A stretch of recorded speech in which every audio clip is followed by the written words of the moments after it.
What is a virtue and what is a vice? What does it mean to be good? These are questions we ask ourselves in relation to society, oneself, and perhaps one's God.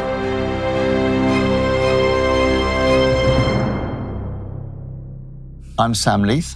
I'm joined to talk about this with Hans Ruin, who is the co-editor of Nietzsche's collected works and the author of the recent In the Shadow of Reason, a collection of essays on Nietzsche. So he is the man to talk to about Nietzsche and how Nietzsche changed the course of thinking about ethics and philosophy. Hans, welcome.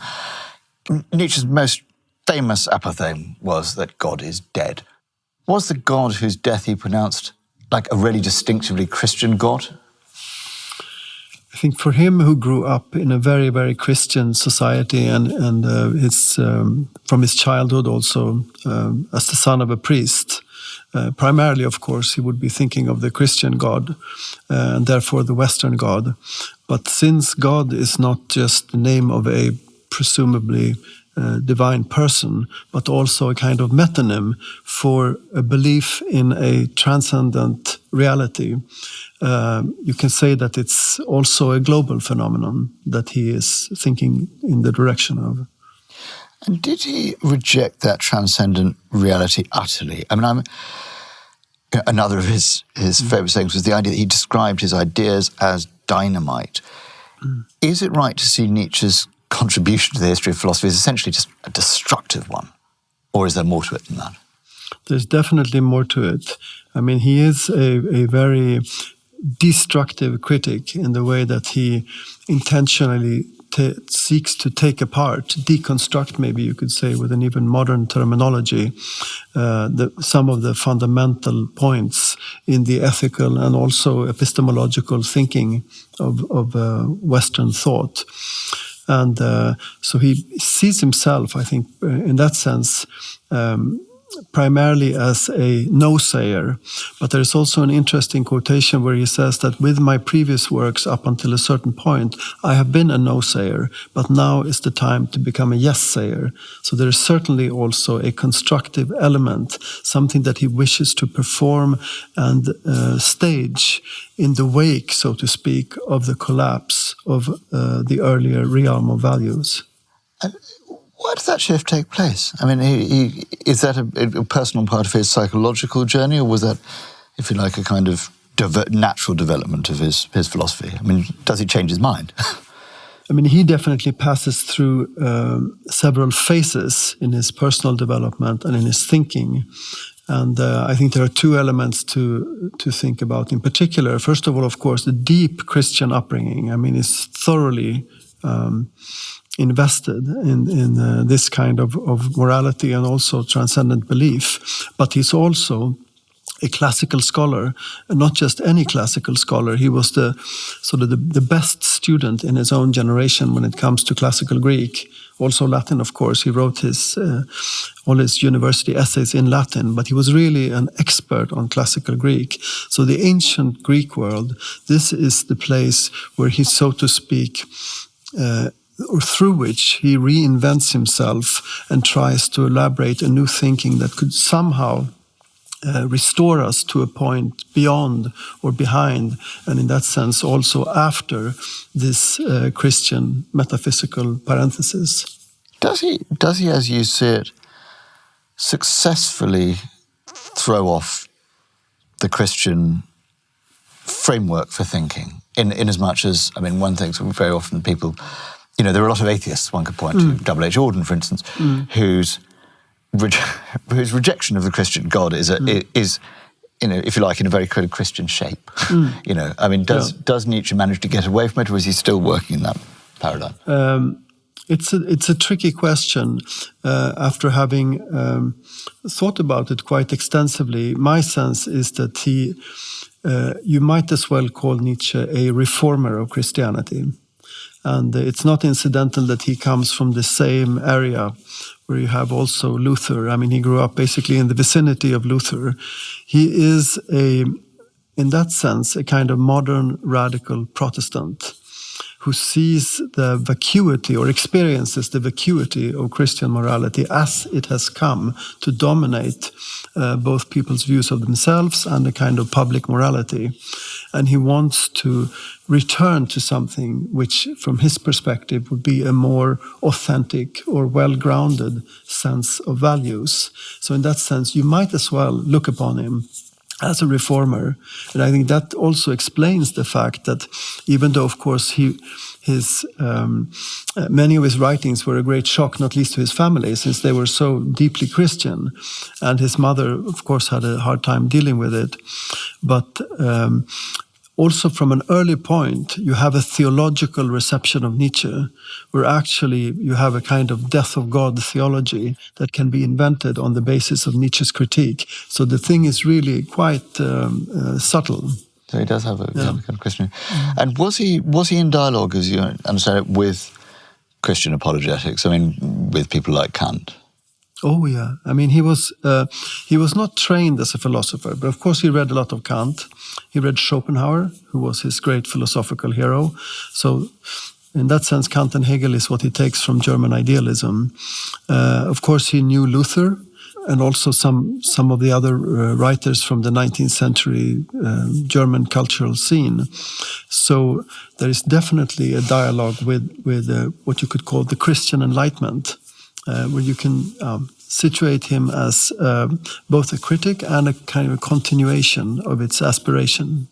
And what's the core of his criticism? What's the point at which he goes, this is what I reject? And how can we explain to somebody who's not steeped in this what the basic shift that Nietzsche effectuated was? I think the main point is really the idea of taking apart the thought that our morality has a transcendent source, and in that sense a kind of transcendent footing, that there is a legitimacy, in a kind of metaphysical legitimacy. If you take that apart, you have a kind of naturalism. So you no longer believe that what presumably Plato and the Christian church fathers believed to be a divinely rooted morality, that this is a myth. And once you see that as a myth and a kind of founding myth, then you have the next step in his argument, which for him is very important, namely that if it is the case that the value system under which we live is based on a metaphysical premise, which ultimately is untenable, then gradually you will find that the whole structure of value will become weaker and weaker, and at one point it will collapse, and it will reveal a world where there are no values. And this is what he speaks of as the development of nihilism. So from Nietzsche's point of view, the source of nihilism is not our modern naturalism in itself, but it's the previous attempt to ground our values in a metaphysical foundation. So he wasn't nihilistic. He was saying we have to find a proper foundation. Exactly. For virtue. Because we are now living through a period of nihilism. So he sees modern science, he sees enlightenment, he sees the naturalism around him as somehow symptoms of this ongoing collapse of a transcendent value structure. And this, for him, is the great challenge for an intellectual today. How can we reinvent a structure of values without this foundation? And how did he reinvent them? What was the answer he came to? The most literary, powerful testimony of his attempt is, of course, what you find in his Thus Spoke Zarathustra, which is his poetic, prophetic, philosophical attempt to, in a sense, stage this new set of values. And we find this book, its opening, as you may recall, is Zarathustra, who is now coming back from his mountain where he has been before, and he walks down to the people in the on the groundland. And since Zarathustra, presumably the classical Zarathustra, was the inventor of a metaphysics of good and evil, sort of the old Persian poet, Nietzsche uses him as a literary figure. And he is the one who now goes down from his mountain and he talks to people and he realizes, they have not understood that God is dead. They are still acting as if things were the same. So now this prophet returns, and throughout this text, in various ways, he tries to develop a new way of thinking about values, which is based, as he says, on a new love of the earth and a love of fate, an amor fati, and as he says, a yes-saying.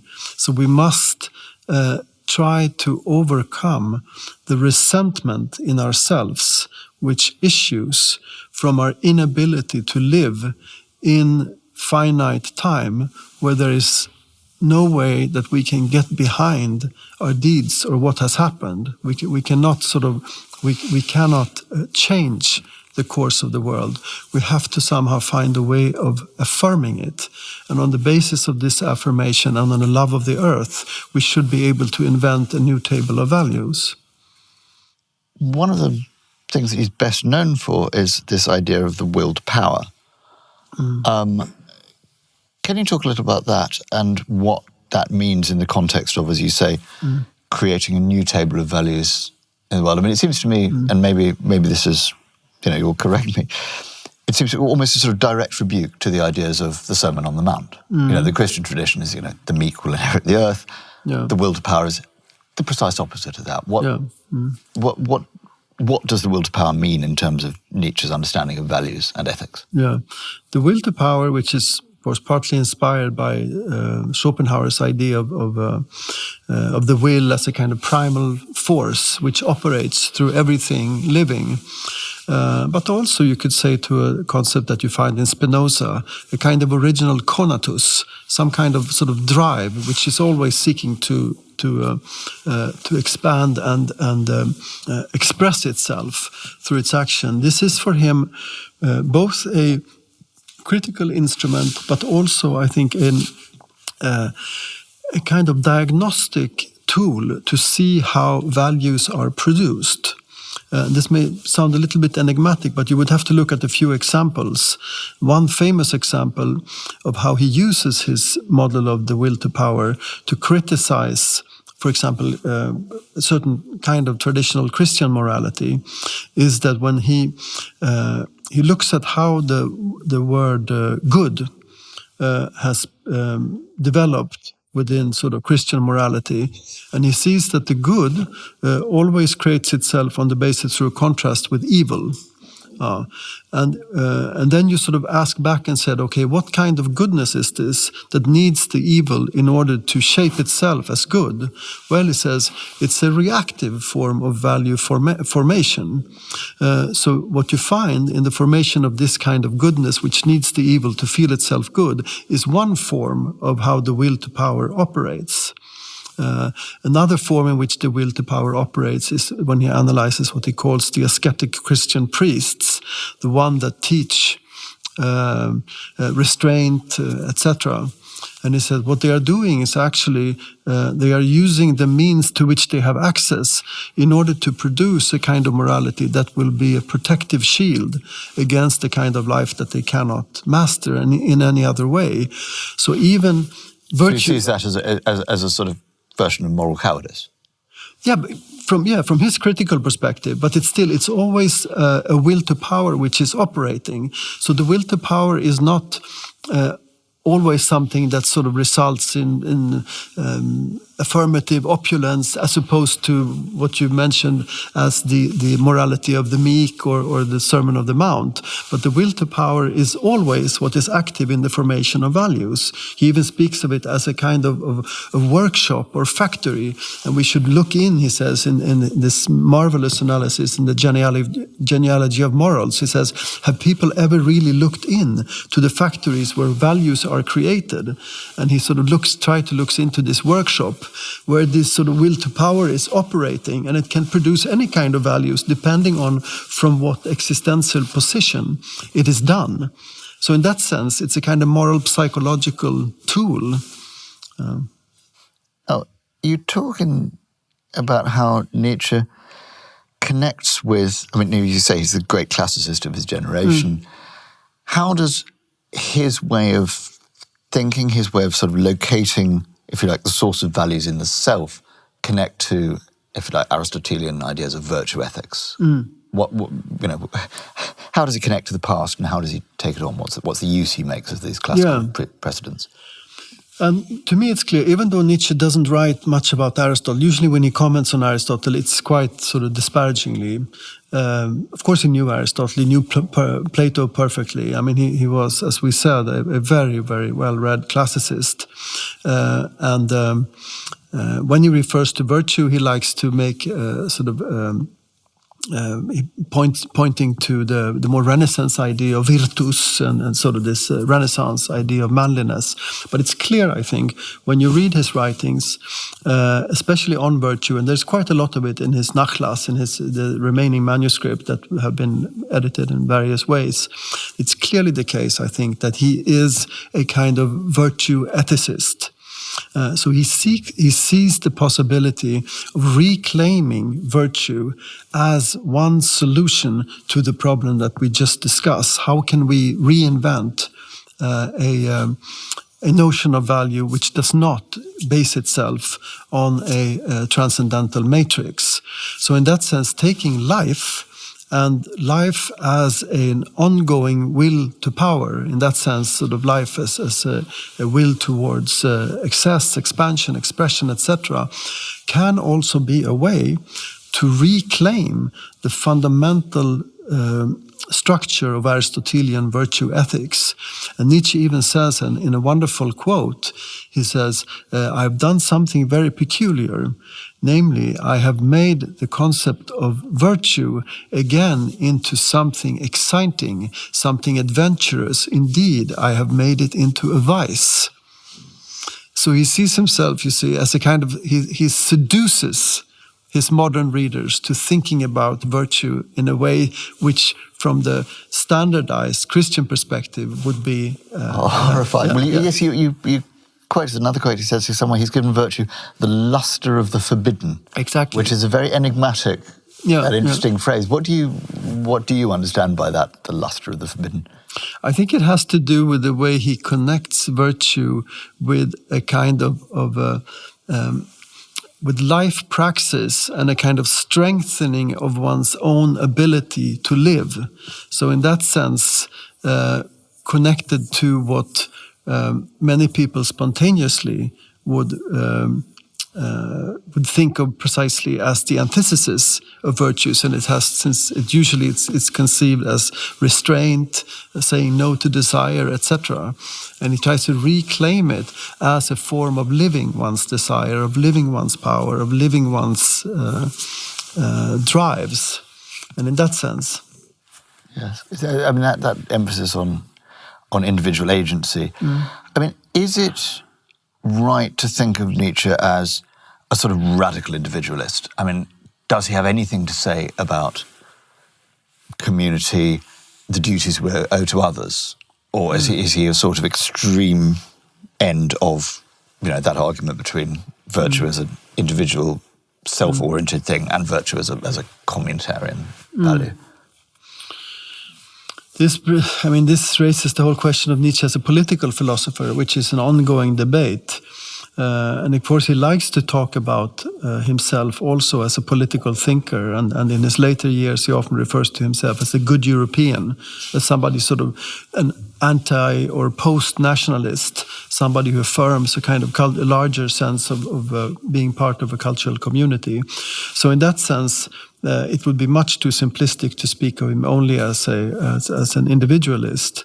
And I think also in some aspects, also his reflections on virtues and ethics can also show how he's trying to look for a more authentic way of being with others, which is not transmitted through, for example, a kind of meek compassion, where he thinks there is a risk that we sort of only create hierarchies. So there is an idea of how ethics also should enable us to have real, authentic sort of meetings and interaction with people on an equal level. So no, short answer, no, not simply an individualist. But that's, I mean, you say, I'm intrigued by your use of the word authentic there. You know, he's looking for a way to ground an ethics or an idea of virtue that isn't transcendental. But isn't the sort of idea of authenticity, of truth to one's will to power, itself a sort of transcendent, a version of transcendence? I mean, I'm just wondering how he gets to you know, what's he standing on? You know? No, it's a very good question, and actually, it's a difficult question to pose to him, and because it brings us to the core, I think, of his motivation when he speaks about that he's looking for an ethics which is based on an affirmative stance. So affirmation, a kind of original yes-saying, is, if you read, for example, the genealogy of morals, he always comes back to this. But to me, and then if we're speaking more sort of as also critical readers of him, I think at this point you have to ask precisely the kind of question that you ask. What is an original affirmation? I mean, what does it mean to really just express your ability to live, say your love for life, your love for destiny? Is there such a gesture? Is that gesture not already, in a sense, in a dialogue with something else, in response to something else? Is there a way in which we can found it? And this, I think, really takes us to a kind of critical core of his own morality that has precisely to do with this. The ambiguity of an idea of an original, authentic, affirmative stance. Now, obviously, the 20th century wasn't kind to Nietzsche in certain respects. You know, he was taken up notoriously by some of the worst ideologues of that century. The idea of the Übermensch, you know, was popular with the Nazis. Are those simply misreadings of nature, or are they readings that he makes available in his own work? I mean, is Nietzsche a sort of dangerous philosopher in the sense that he's available to be interpreted in a way that we would see as probably, you know, immoral in a very profound way? Yeah. This brings us to another huge and very interesting topic, which is, of course, the reception of Nietzsche. And if we look at it just quickly, historically, you can see that the first wave of reception was among the cultural radicals, so more sort of left liberal readers.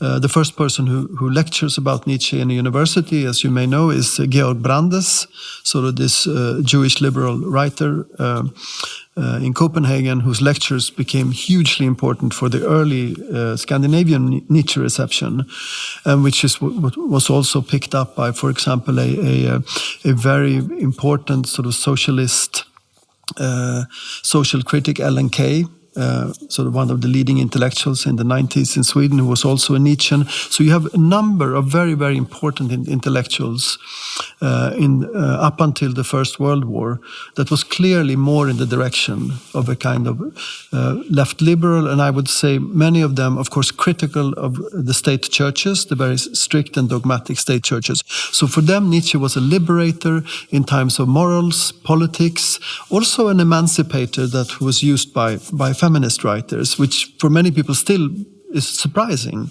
because he says some strange things about women. Yes, but it's clear that he had a strong readership in that group.